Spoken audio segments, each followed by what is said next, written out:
प्यारे बच्चों, आज बहुत ही महत्वपूर्ण टॉपिक और एग्जाम में देखो बच्चों, तरंग गति से संबंधित चैप्टर में पहला चैप्टर तरंग प्रकृति था।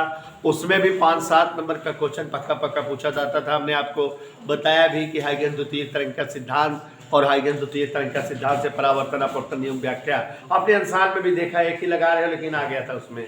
और ऐसे ही बेटा लोगों, दूसरा चैप्टर उसके बाद आप पढ़ रहे हैं व्यतिकरण। व्यतिकरण में भी 2 क्वेश्चन 5-5 नंबर के पक्का पक्का पूछे जाते हैं। एक जो बताने जा रहे हैं यंग का द्विक रेखा छिद्र प्रयोग और व्याख्या, चित्र ही है, इसमें चित्र का वर्णन है और 5 नंबर का क्वेश्चन है। सोनी बेटा, जैसे कि तुम जानकार हो। और दूसरा क्वेश्चन जो इस चैप्टर का इम्पोर्टेंट है वो है फ्रिंज चौड़ाई का व्यंजक प्राप्त करिए दीप्त और अदीप्त फ्रिंजों के लिए। और बच्चों 2 नंबर का एक सवाल पूछा जाता है कि 2 तरंगों की तीव्रताओं में 3:4 का अनुपात है। यदि ये व्यतिकरण करें तो महत्तम और न्यूनतम तरंगों की तीव्रताओं में अनुपात क्या होगा, जिसका डेरिवेशंस वगैरह कल की क्लास में हम लोग पढ़ चुके हैं। तो ध्यान दीजिएगा सभी लोग। व्यतिकरण हेतु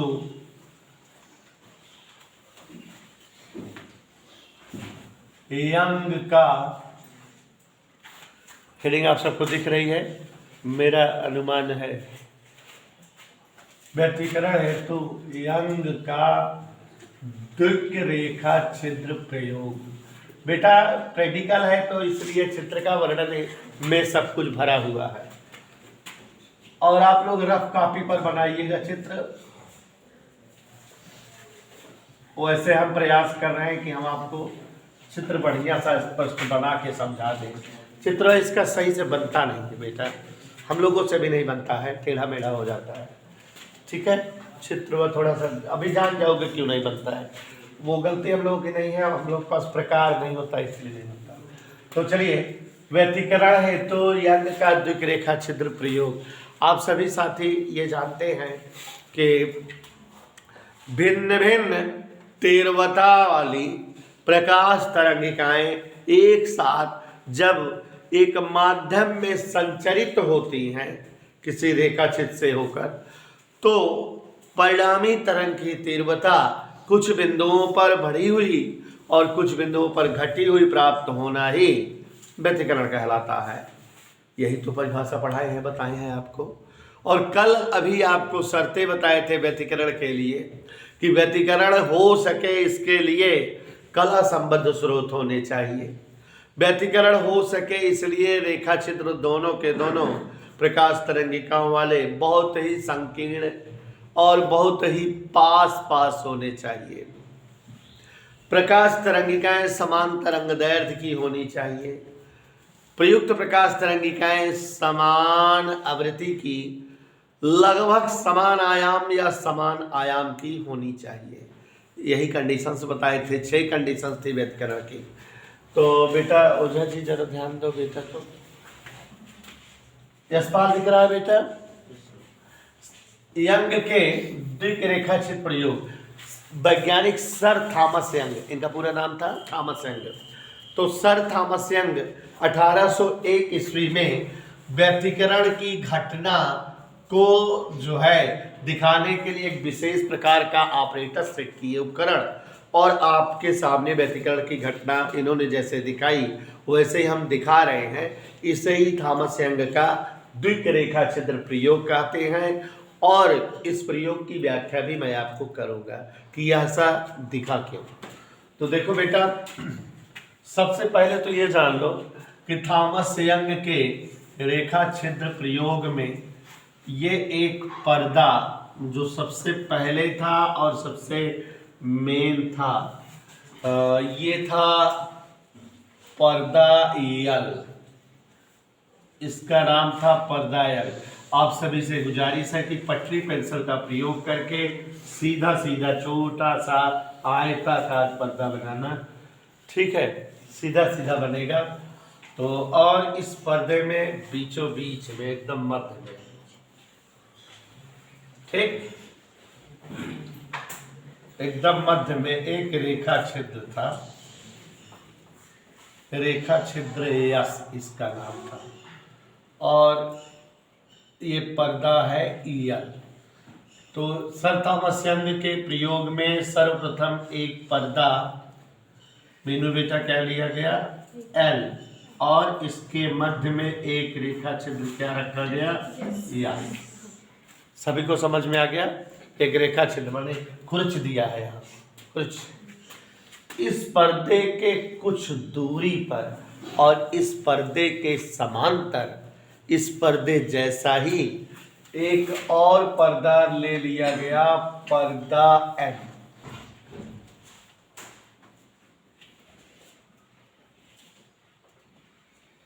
आप सभी बच्चों को दिखा, एल से थोड़ा बड़ा दिख रहा है ना।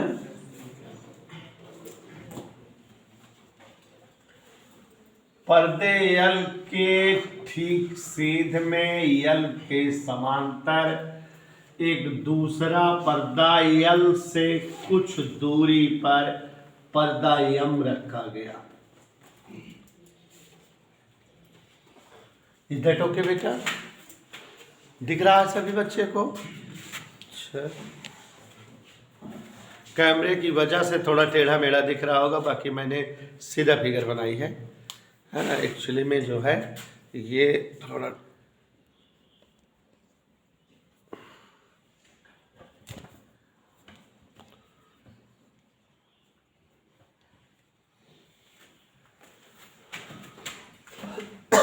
एक पर्दा यम है, ठीक है। इस पर्दे यम में दो रेखा छिद्र यस1 और यस2 बनाए गए, जो यस के सीध में नहीं थे, किंतु यस से बराबर दूरी पर थे और यस के समांतर थे। ठीक बेटा? तो जैसे पर्दे यल में कई रेखा छिद्र सभी साथी देख रहे हो, एक, लेकिन पर्दे यम में कई रेखा छिद्र रखा गया, दो। दोनों रेखा चित्र कैसे थे? यस के साथ यस के समांतर थे, यस से बराबर दूरी पर थे और यस की सीध में नहीं। तो जैसे पहला वाला जो है रेखा छिद्र यहां मान लो, दूसरा वाला रेखा छिद्र यहां, दोनों बराबर दूरी पर दिख रहे हैं ना, बीचों बीच में आ गए ये ऐसे ना। उतने इधर उतने तो ठीक है। तो पर्दे यम में दो रेखा छिद्र यस1 व यस2 बनाए गए, और बच्चों ये दोनों रेखा छिद्र यस की सीध में नहीं है, यस के समांतर है, यस से समान दूरी पर है। यस की यस1 से जितना दूरी है वही दूरी यस की यस2 से है। मेरे ख्याल से मेरे चित्र में बराबर दूरी पर दिख रहा है।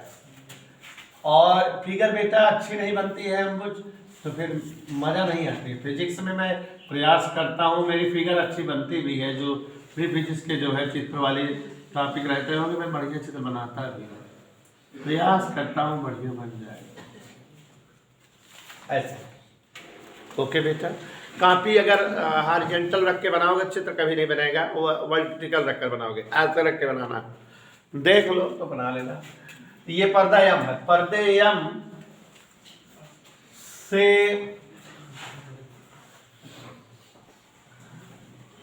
थोड़ी अधिक दूरी पर एक तीसरा पर्दा यन होता है, जो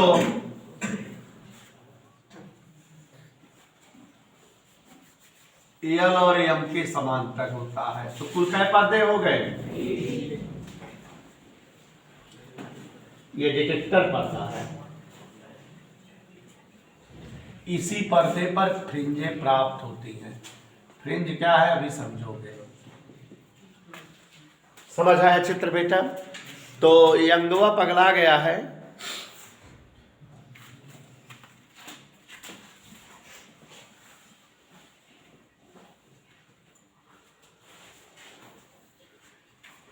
उसको डाई नहीं करते हैं। तो देखिए जरा, सर थॉमस यंग ने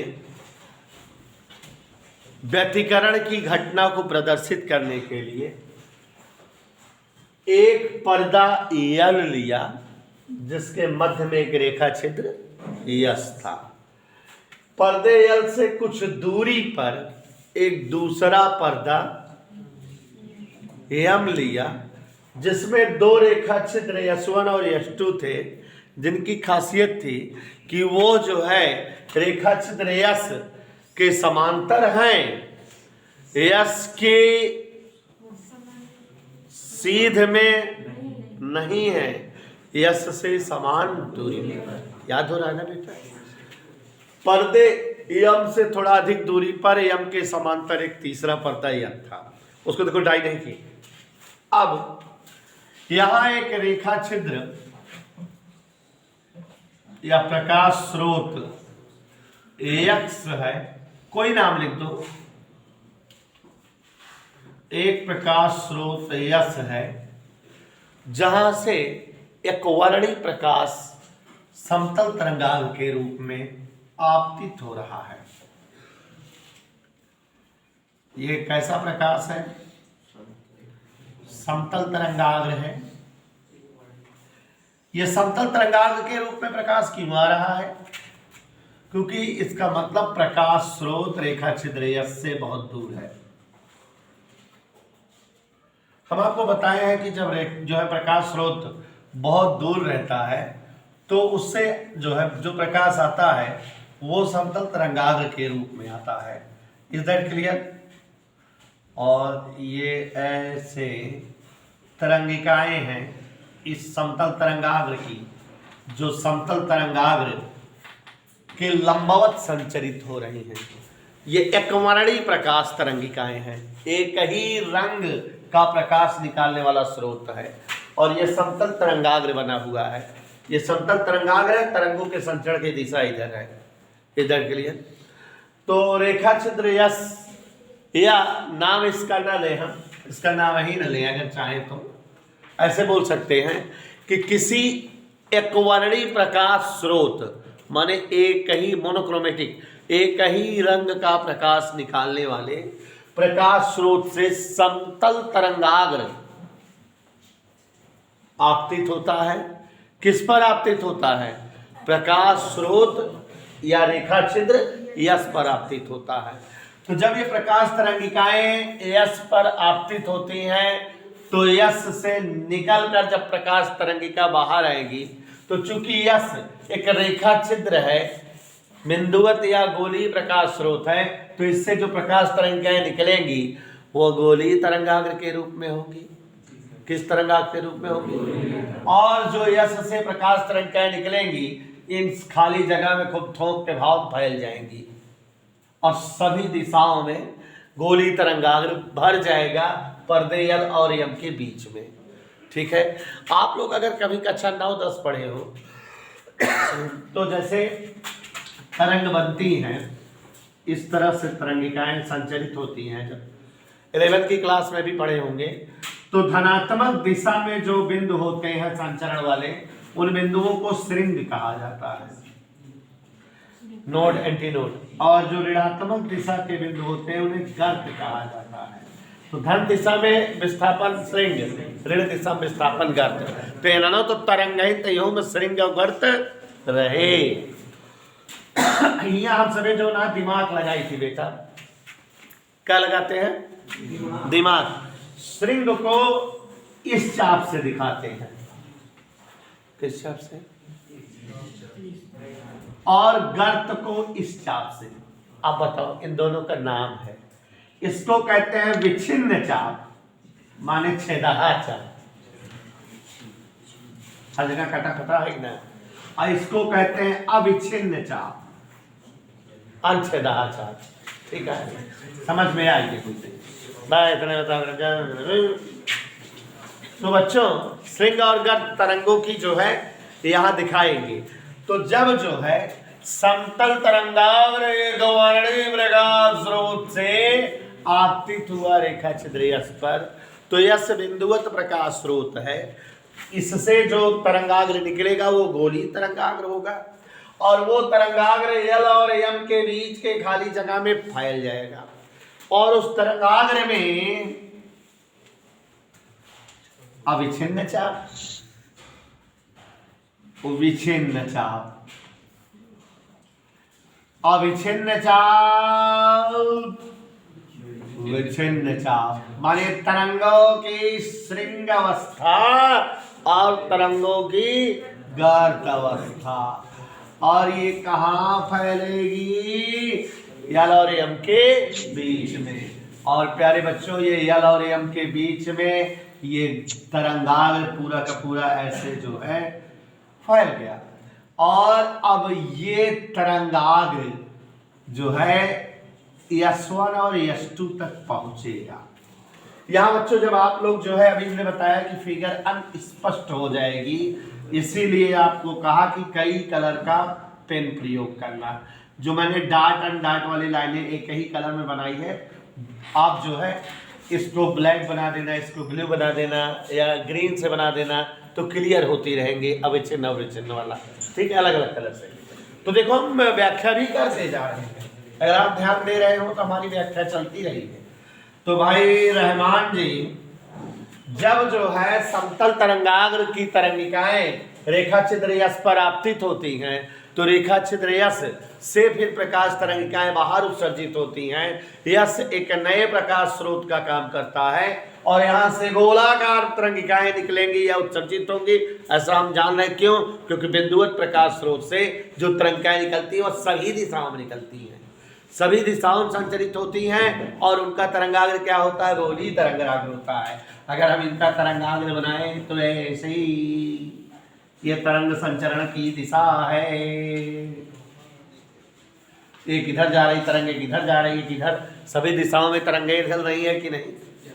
तो सभी दिशाओं में संचरित होती तरंगिकाएं, मतलब गोलीय तरंगाग्र प्राप्त होता है। और इन तरंगाग्र में श्रृंग अवस्था को, तरंगिकाओं के श्रृंग अवस्था को अविच्छिन्न चाप द्वारा और तरंगिकाओं के गर्त व्यवस्था को विच्छिन्न चाप द्वारा प्रदर्शित कर रहे हैं हम। जब ये तरंगिकाएं S1 और S2 पर मिलती हैं, तो S1 और S2 पर सब वही तरंगिकाएं तो मिल रही हैं, जो S1 पे है वही S2 पे है। माने S1 और S2 पर तरंगिकाएं समान कला में मिलती हैं, और जब S1 और S2 से तरंगिकाएं समान कला में मिलती हैं, S1 पर भी और S2 पर भी तरंगिकाएं समान कला में मिलती हैं, तो ये दोनों कला संबद्ध स्रोत हुए। और इन तरंगिकाओं से अब जो तरंगिकाएं निकलेंगी वे द्वितीयक तरंगिकाएं होंगी, और ये दोनों बिंदुवत प्रकाश स्रोत हैं, इसलिए इन दोनों से निकलने वाली द्वितीयक तरंगिकाएं सभी दिशाओं में फैलेंगी, गोलीय तरंगाग्र के रूप में होंगी। ठीक है, S1 और S2 यहाँ पर क्या हो गए? द्वितीयक तरंग स्रोत हो गए। इनसे क्या निकलेंगी? द्वितीयक तरंगें। और ये प्राथमिक तरंगें इनसे और इनसे लड़ रही हैं, यहाँ से जो निकल रहा है द्वितीयक तरंगें तो होगी। और वो जो द्वितीयक तरंगिका निकलेगी वह जो है गर्त अवस्था, श्रृंग अवस्था, गर्त अवस्था। अब ही जो न है फिगर भयानक हो जाए। गर्त अवस्था, श्रृंग अवस्था, यह चित्र स्पष्ट कर रहा है कि S1 रेखा छिद्र S1 से निकलने वाली द्वितीयक तरंगिकाएं सभी दिशाओं में एक समान रूप से संचरित हो रही हैं, अर्थात S1 से निकलने वाली द्वितीयक तरंगिकाएं गोलाकार तरंगाग्र के रूप में हैं, और इन तरंगिकाओं के श्रृंग व्यवस्था को अविच्छिन्न चाप द्वारा, गर्त व्यवस्था को विच्छिन्न चाप द्वारा प्रदर्शित कर रहा हूं मैं। देखांती, ये सब क्या है बेटा? ये जो डाट डाट है क्या है? S1 से निकलने वाली द्वितीयक तरंगिका की गर्त व्यवस्था है। मीनू बेटा ये क्या है? S1 से निकलने वाली द्वितीयक तरंगिका की श्रृंग व्यवस्था है। और ये मजा आया? हमारी लेट बता देगा। S1 से भी निकल रही है और S2 से भी। वही चित्रवय न मिले, घबरा ना, परेशान ना, वही जब मेन चीज के हेर मिलवा करे। दिखाया नहीं था ना, ये क्या है, यशवंत से निकलने वाली द्वितीयक तरंगिका की गर्त, और ये क्या है, यशवंत से निकलने वाली द्वितीयक तरंगिका की श्रृंग स्थिति। ऐसे ही आप अलग अलग कलर की पेन में खूब ढेर सारा यशवंत से निकलने वाली तरंगिका की श्रृंग और यशवंत से निकलने वाली तरंगिका की गर्त बना देंगे, एक को भूले हुए हैं। इसी प्रकार रेखा छिद्र यष्टु भी द्वितीयक तरंगिकाओं के स्रोत का काम करेगा, और हे राम इससे भी जो है द्वितीयक तरंगिकाएं सभी दिशाओं में एक समान रूप से संचरित होंगी। ऐसे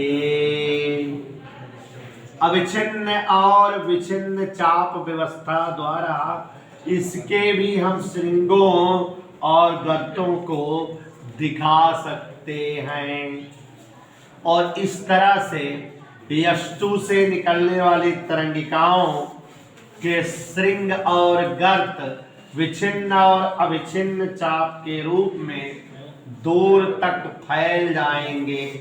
अब देखा कि गड़बड़ाई है, आप लोग बेटा जो है प्रकार का प्रयोग करना, छोटा बड़ा करके अलग अलग कलर में बना देना।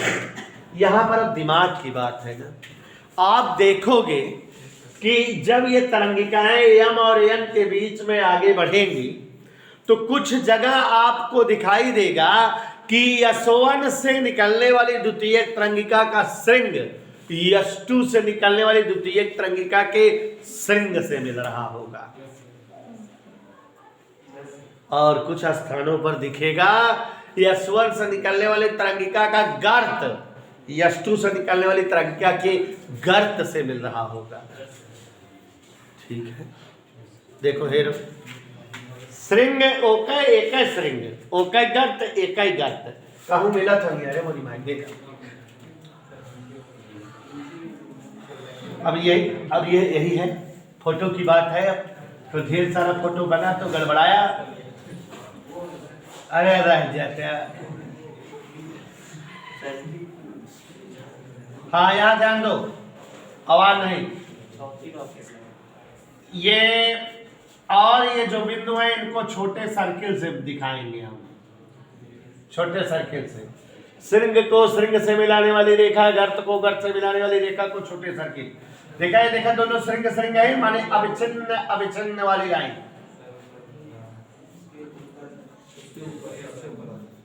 हुआ कहाँ लग चला जाइए, और इनको ऐसे मिला दें तो ये रेखाएं प्रस्पंद रेखाएं कहलाती हैं। कौन रेखा है? ऐसे देखा डाट डाट वाला, कहाँ है डाट वाला? ये इनको मिलाने वाली रेखा प्रस्पंद रेखा। क्या लिखो यहाँ?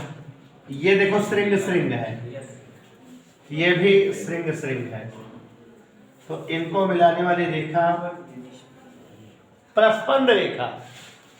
जिन स्थानों पर श्रृंग से श्रृंग या गर्त से गर्त मिलते हैं उन स्थानों को हम छोटे वृत्तों द्वारा दिखाते हैं, और इन बिंदुओं को मिलाने वाली रेखा प्रस्पंद रेखा होती है। क्योंकि मैं व्याख्या करते जा रहा हूं तो ये जो श्रृंग श्रृंग मिला रहे हो, श्रृंग मतलब धनात्मक विस्थापन, और दूसरा श्रृंग मतलब धनात्मक विस्थापन, तो माने इन स्थानों पर दोनों तरंगे एक ही दिशा में मिल रही हैं, इसलिए परिणामी विस्थापन बढ़कर मिलेगा, सदिश योग से बढ़कर मिलेगा।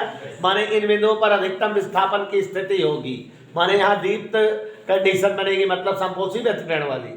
इधर के लिए कुछ ऐसे बिंदु भी प्राप्त होंगे कि पहली तरंगिका, देखो भाई ये चित्र गलत नहीं करना, श्रृंग से श्रृंग दिखाना, इसके लिए आप ये सारी लाइनें अलग अलग कलर की दिखाना तो सब स्पष्ट होता रहेगा। आप मेरी लैंग्वेज मेरी भाषा समझ लीजिए। और इसी प्रकार पहले वाले स्रोत से निकलने वाली द्वितीयक तरंगिका का श्रृंग और दूसरे वाले स्रोत से निकलने वाली द्वितीयक तरंगिका का गर्त जिन बिंदुओं पर मिलता है उसे जो है डाट बिंदु से हम प्रदर्शित करते हैं।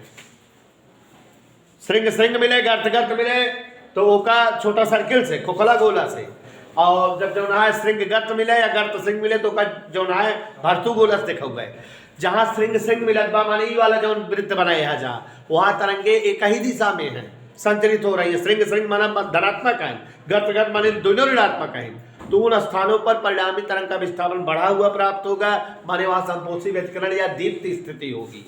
और जिन स्थानों पर ये वाली कंडीशन बनेगी, श्रृंग से गर्त मिलेंगे या गर्त से श्रृंग मिलते रहेंगे, उन बिंदुओं पर जो है तरंगों का संचरण विपरीत दिशा में है। एक श्रृंग है, एक गर्त है, एक ऊपर जाता है, एक नीचे, तो वहां परिणामी विस्थापन उनके अंतर के बराबर होगा। और जब अंतर के बराबर होगा तो वहां पर विस्थापन कम प्राप्त होगा, माने विनाशी व्यतिकरण की स्थिति होगी। चलो बनाओ विनाशी व्यतिकरण वाला, चलो चलो चलो चलो चलो। देखो एक ये बन गया, ये बना, और एक ये ऐसे मिला दी। देखो यहां ये एक ऐसे, एक ऐसे और एक ऐसे, ये भी तो ऐसे है, अब ये कट गए हमारे। मिला लोगे ना, अब आप लोग मिला लोगे, कह रहे हैं।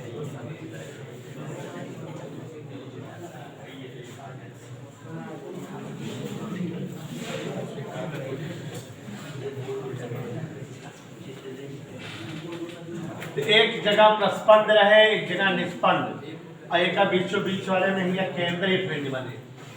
यहाँ नाम लिख दिया A B, A dash, B dash, ऐसे, ये ओ है। इधर क्लियर? तो आप समझ गए बेटा।